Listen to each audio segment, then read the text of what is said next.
সৃষ্টি করা হয়েছে, এই দিনে তাকে জান্নাতে প্রবেশ করানো হয়েছে এবং এই দিনে তাকে তা থেকে বাইর করা হয়েছে। আর জবাব দেখবেন তো কিয়ামত সংঘটিত হবে না। এই হচ্ছে তোমার অতি দ্রুত এই কারণে হয়েছে। সম্মানিত প্রিয় এরপর আসলে আমাদের আলোচনা, আজকের আলোচনা হবে শিক্ষার গুরুত্ব এবং ফজিলত। শিক্ষার গুরুত্ব এবং ফজিলত। আপনি যদি আপনার মা আপনাকে লালন পালন করেছে, পড়াশোনার মাধ্যমে আপনাকে লালন করে রাত দিন কষ্ট করে আপনার মা আপনাকে দুনিয়ায় আল্লাহর হুকুমে পুষ্ট হয়েছে, তার মাধ্যমে আপনার ভাইয়ের মাধ্যমে সে মা আপনার বাবা নিজে রাখে যখন তার জন্ম ছিল, ওই জন্ম অবস্থা তিনি কোথায় ছিলেন? অনেকে বিদেশে থাকেন, অন্যের জীবনে তার জন্মকে শেষ করে আপনাকে লালন পালন করে আপনাকে কি করেছে? বড় করেছে। তাহলে ওই বাবা সম্পর্কে যদি আপনার অভিজ্ঞতা না হয়, আপনার বাবা সম্পর্কে যদি আপনি না জানেন, আপনার বাবাকে আপনি যথাযথ মর্যাদা দিতে পারবেন না। আপনার মা আপনাকে দিন রাত কষ্ট করে আপনার মা আপনাকে পেটে লালন করেছে। আপনার মা আপনাকে খুব কষ্ট করে আপনাকে পেটে লালন করেছে। শুধু একদিন নয়, দুদিন নয়, 10 মাস 10 দিন আপনাকে কষ্ট করে এই দুনিয়া আমাদেরকে দেখিয়েছে। তাই ওই মহাসম্পদের কারণ তাহলে আমি মায়ের যথাযথ মর্যাদা সম্মান দিতে পারবো না। তাই আল্লাহ বলেন,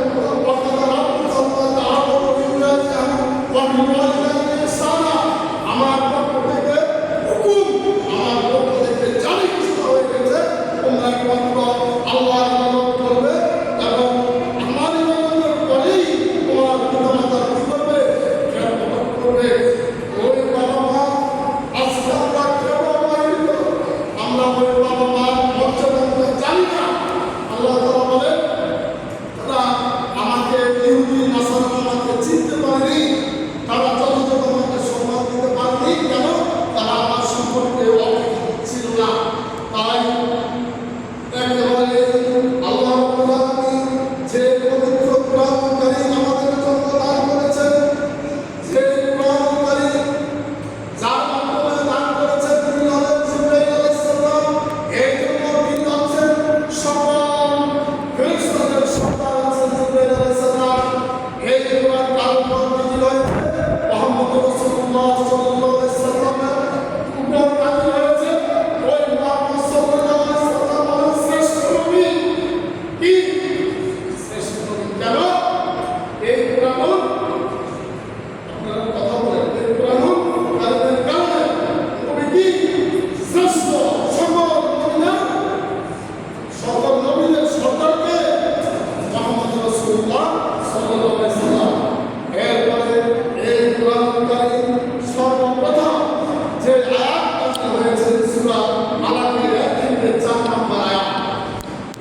যখন জিবরাইল আমিন এসে বলেন ইকরা, তখন কি বলেন? আমি তখন জানি না। তখন আল্লাহ তাআলা বলেন, ইকরা বিসমি রাব্বিকাল্লাযী খালাক, খালাকাল ইনসানা মিন আলাক, ইকরা ওয়া রাব্বুকাল আকরাম, আল্লাযী আল্লামা বিল কলম। পাঠ করুন, আপনার পালনকর্তা নামে যিনি আপনাকে সৃষ্টি করেছেন। কার নামে? আল্লাহর নামে যিনি আপনাকে সৃষ্টি করেছেন। পাঠ করুন, খালাকাল ইনসানা মিন আলাক, সৃষ্টি করেছেন মানুষের জমার রক্ত থেকে।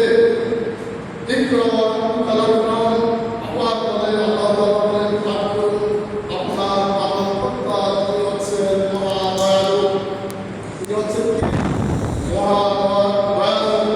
আল্লাহ আল্লামা বিল কলম, তিনি কলমের সাহায্যে আমাদেরকে শিক্ষা দিয়েছেন। তাই আমাদের একটা অভ্যাস কি জানেন? আমরা বেশি বেশি শুনি কিন্তু আমরা করি না।